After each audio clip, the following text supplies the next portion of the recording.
Claude Nobs est surtout connu comme le fondateur et directeur général du Montreux Jazz Festival, qu'il créa en 1967 à l'âge de 31 ans. Le festival est devenu l'un des plus grands et des plus prestigieux au monde, attirant plus de 200 000 visiteurs par édition. En hommage à cet homme exceptionnel, la gare de Haute-Caux a reçu le sous-nom affectueux Vers chez Claude, comme on peut le voir sur la photo.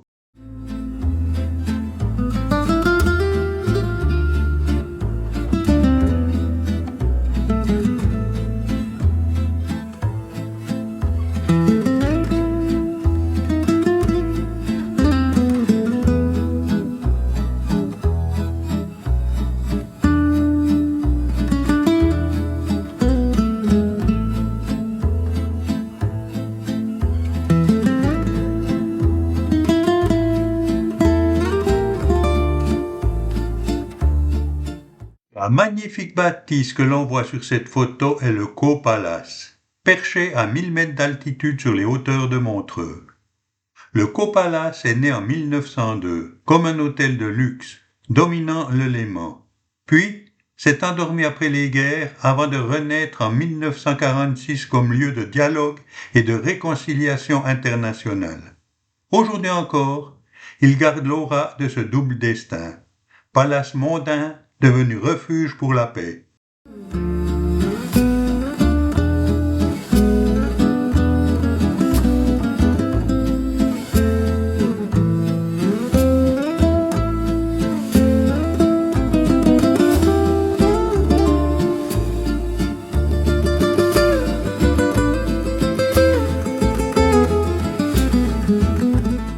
Sancho parapente. C'est un décollage suspendu au-dessus du Léman, où l'on s'élève en douceur pour flotter entre montagnes, forêts et lumière. Il permet à chacun de goûter à cette liberté simple. Un vol calme, une vue immense, un atterrissage au bord du lac, et la sensation d'avoir vécu un moment hors du temps.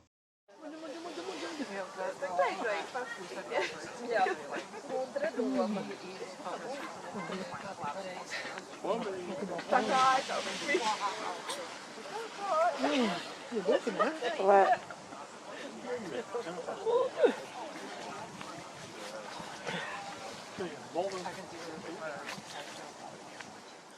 Ces photos offrent une vue panoramique sur l'embouchure du Rhône dans le lac Léman, à l'extrémité est du lac, dans la région des Grangettes.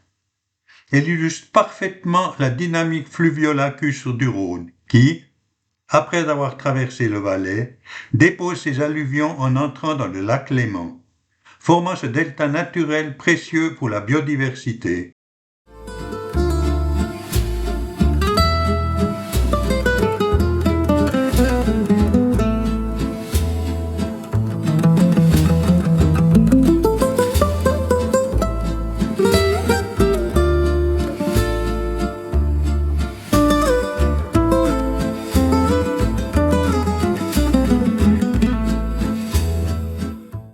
Depuis Sancho, le sentier monte tranquillement vers les Rochers de Nez.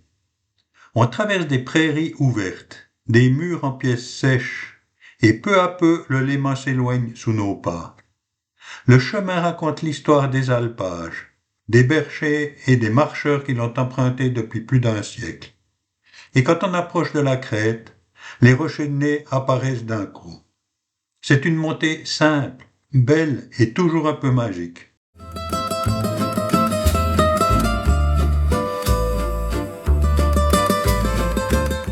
Quelques instants saisis sur les pentes de Soto-d'eau. Des chamois qui avancent avec une aisance tranquille entre rochers et herbes rases. Un jeune qui observe, un groupe qui grimpe sans bruit. Ces images montrent la vie discrète qui habite encore ces versants là où la montagne reste souveraine et attentive. Ces rencontres rappellent la richesse sauvage qui subsiste tout près de nous et la beauté simple d'un moment partagé avec la nature.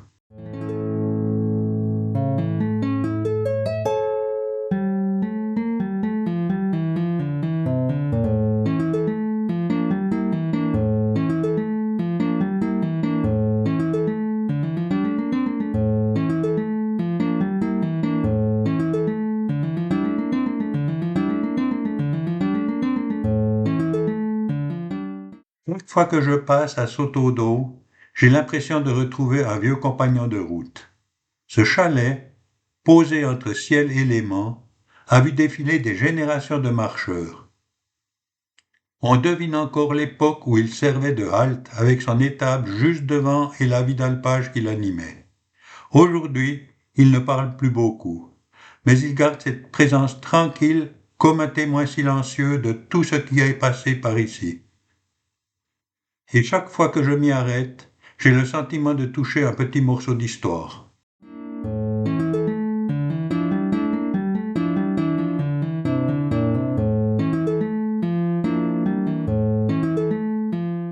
Les rochers de nez dominent la Riviera depuis toujours. Leur nom viendrait du vieux celtique neck, qui signifie simplement le sommet. Depuis la fin du XIXe siècle, un train à crémaillère grimpe jusqu'ici, ouvrant la montagne aux voyageurs et aux rêveurs. Avant cela, seuls les bergers, les chasseurs et quelques marcheurs téméraires fréquentaient ces pentes calcaires.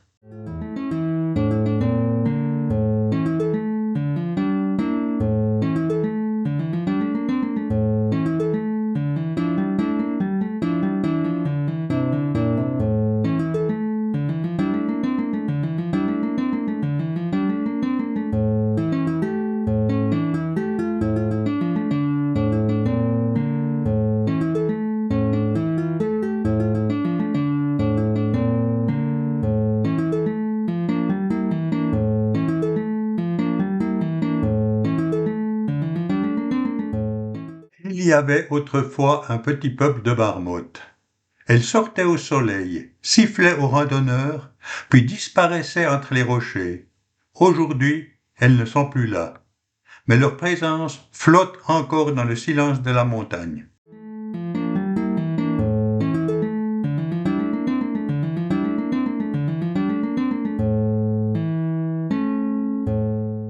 Je suis planté ici depuis des décennies, face au vent, au soleil et au léman. J'ai vu passer des générations de marcheurs, des trains qui montent dans les nuages et des étés où les marmottes sifflaient sous mes pieds. Je veille, et chaque fois que quelqu'un s'arrête ici, je partage un peu de cette paix que seule la montagne sait offrir.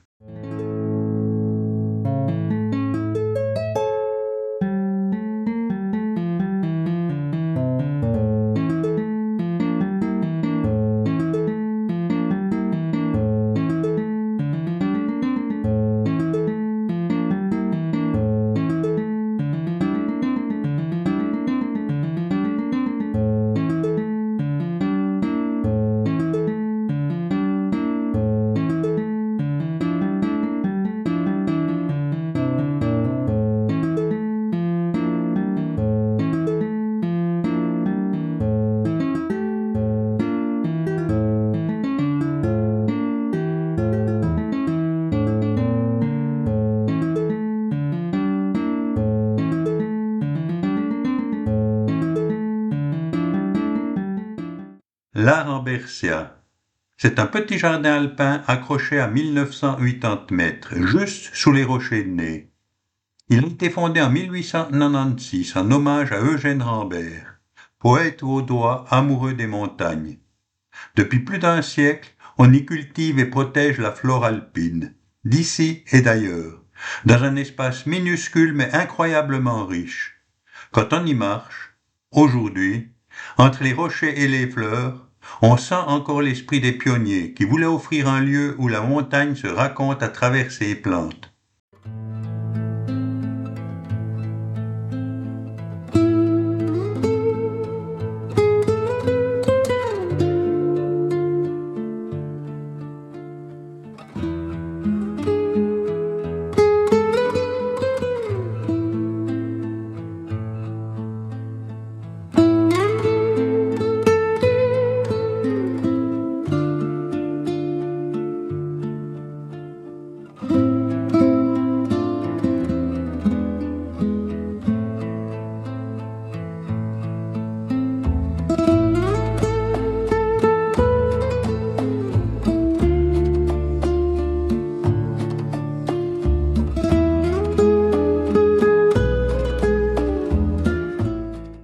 chocard niche parmi les rochers et peut vivre au-dessus de 3000 mètres.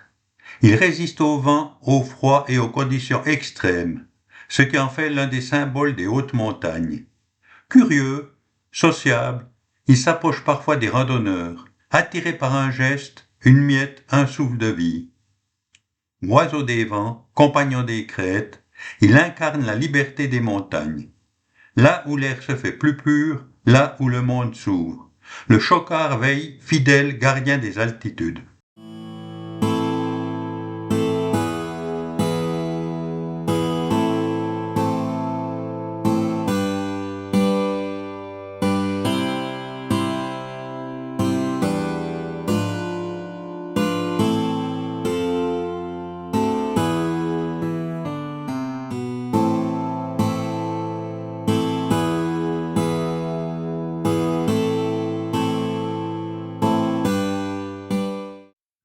Montreux les Rochers de Nez. Type de ligne. Chemin de fer à crémaillère, système ABT. Exploitant, MVR. Transport Montreux-Vevey-Riviera. Mise en service.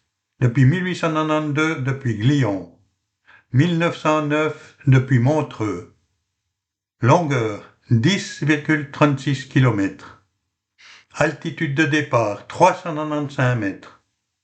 Altitude d'arrivée 1973 mètres au Rocher de Nez.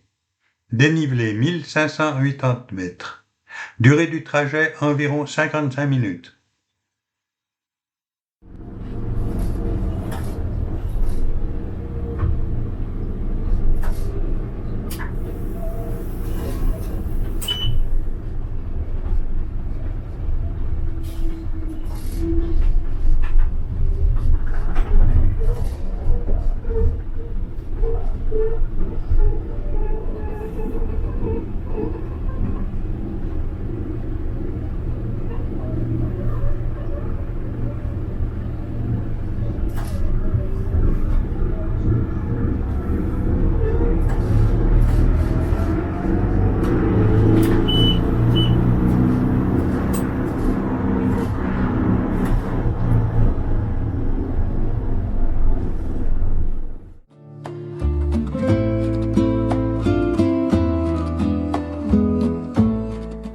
Je descends la montagne derrière la grande vitre, le rail qui chante sous mes pieds et le monde qui s'ouvre lentement.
Les Rochers de Nez s'éloignent, immobiles et blancs, comme un souvenir qui reste en arrière pendant que le train glisse vers la vallée.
Devant moi, la voie se déroule, fine, précise, un fil d'acier qui me guide entre les prairies, les forêts et les ombres.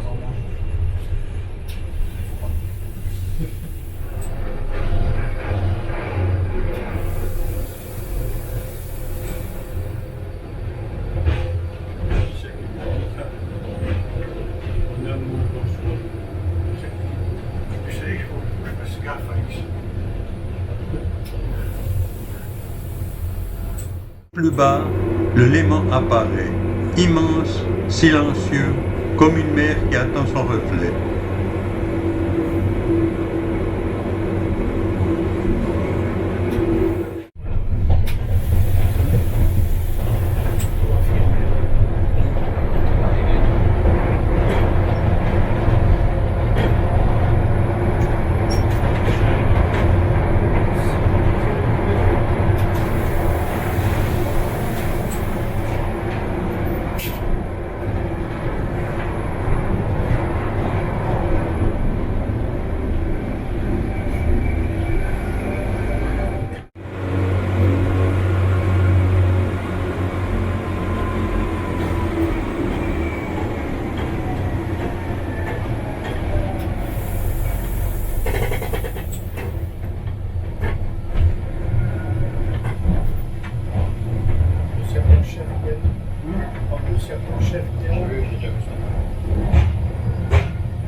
Sur le sentier des Rochers Nez, la montagne s'ouvre comme une page claire. Le point de vue respire large entre ciel, lac et silence. La Rambersia veille, minuscule et fière, accrochée à son royaume de pierre. Un chocard à bec jaune trace un signe noir dans la lumière du matin. Puis, le train descend tranquille et le sommet s'éloigne doucement, laissant dans le cœur un éclat du ciel.